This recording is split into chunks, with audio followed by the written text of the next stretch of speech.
Donc au cœur des villes, en compagnie de Janine Vieillevoix et de notre partenaire Nest. Au départ, je suis architecte d'intérieur et il y a 10 ans, j'ai eu un souci de santé. Alors je me suis dit que les chambres d'hôtes me permettraient d'avoir de nouveau des contacts qui me manquaient très très fort. Et on a trouvé cette maison avec cette arrière-maison qui en même temps offre une certaine indépendance aux visiteurs de passage. Entre-temps, j'ai repris mon activité professionnelle. On a toujours gardé ces chambres d'hôtes parce qu'on a tellement de plaisir à accueillir des gens qui viennent un peu de partout et qui souvent deviennent des amis.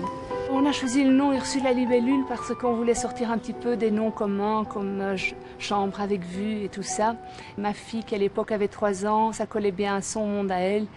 Et une libellule pour nous, ça représente le côté un peu bucolique, poétique, léger.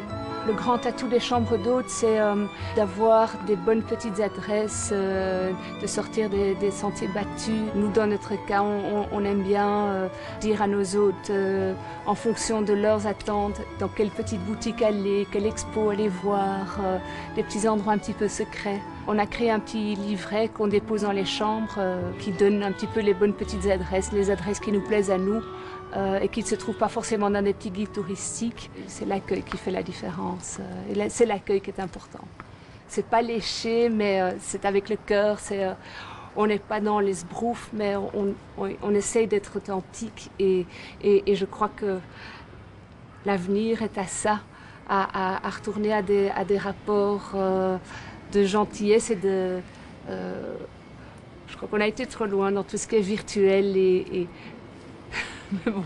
Je crois que le principal attrait, c'est la mobilité. On est vraiment à 2 pas des concerts, des expositions, des chouettes petites boutiques un petit peu différentes, de toutes sortes de restaurants, tout à portée de main. Pour moi, Ixelles, c'est une commune dans Bruxelles qui a son âme à elle, un petit village où les gens se connaissent malgré tout et où il fait bon vivre. Je pense entre autres à un très très chouette fleuriste, Thierry Boutemi, qui est un vrai poète, un vrai artiste, et qui a entre autres créé toutes les fleurs pour le film de Sofia Coppola, Marie-Antoinette.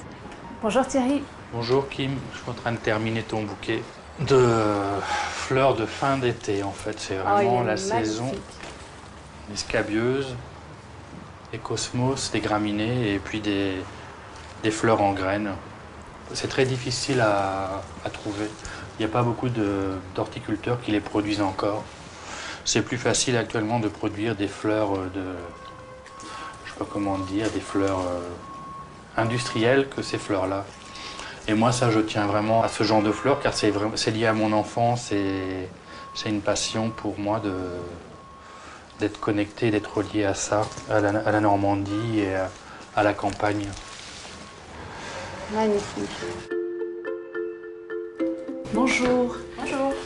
J'ai reçu de chez vous un petit bloc-notes avec une libellule.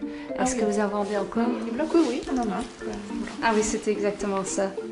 Ah oui, j'aime vraiment bien ce côté artisanal. Vous vendez ça uniquement dans ce magasin ou est-ce qu'il y a d'autres succursales Non, en fait, maintenant, on est distribué un peu partout dans le monde, donc aussi bien au Japon, aux États-Unis, à Paris.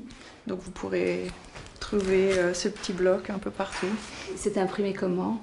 En fait, ici on travaille un peu à l'ancienne, avec des machines au plomb. Donc c'est un peu comme à l'époque de Gutenberg, vous savez, toutes ces lettres en plomb qu'on assemble pour faire une composition. Et puis on imprime voilà, des petits blocs, du papier à lettres, des enveloppes. Super, mais je vais prendre ça. Très bien, merci.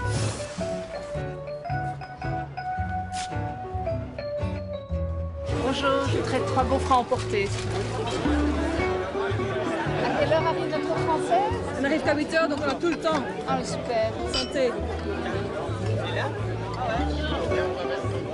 Il est bon, vous avez. Mais oui.